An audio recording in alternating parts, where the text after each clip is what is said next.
Psixoloji təhlükələrdən daha geniş şəkildə izah etmək istəyirəm.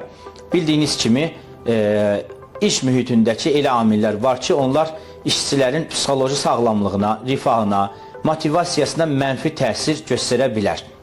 Bunlar hansılardır? İş yükünün çox olması və ya verilmiş vaxtın azlığı.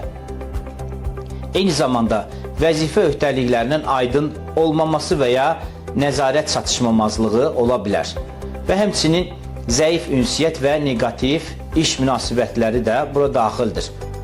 Və növbəli iş və ya uzun iş saatları. Psixoloji təhlükələrə dair təhlükəsizlik tədbirləri. İş yükünün ədaləti bölüşdürülməsi və bir işi bitirmək üçün real müddətin verilməsi.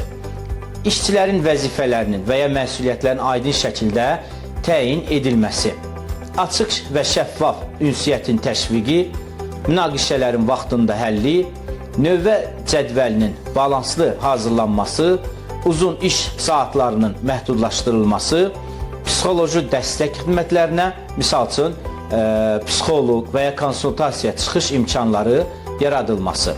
Və eyni zamanda psixoloji təhlükələri biz aradan qaldırmaq üçün müəyyən tədbirlər seçməliyik. Misal üçün, rəhbərlikdən dəstək almaq. Təhlükələrin aradan qaldırılması üçün resursların ayrılması və digər müvafiq dəstəklər göstərməyi misal gətirə bilərik.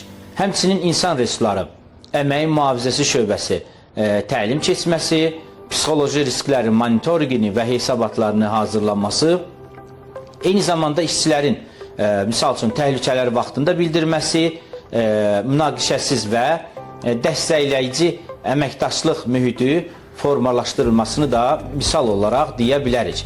Və biz bu tədbirləri görsək, biz hansı nəticələri əldə edəcəyik?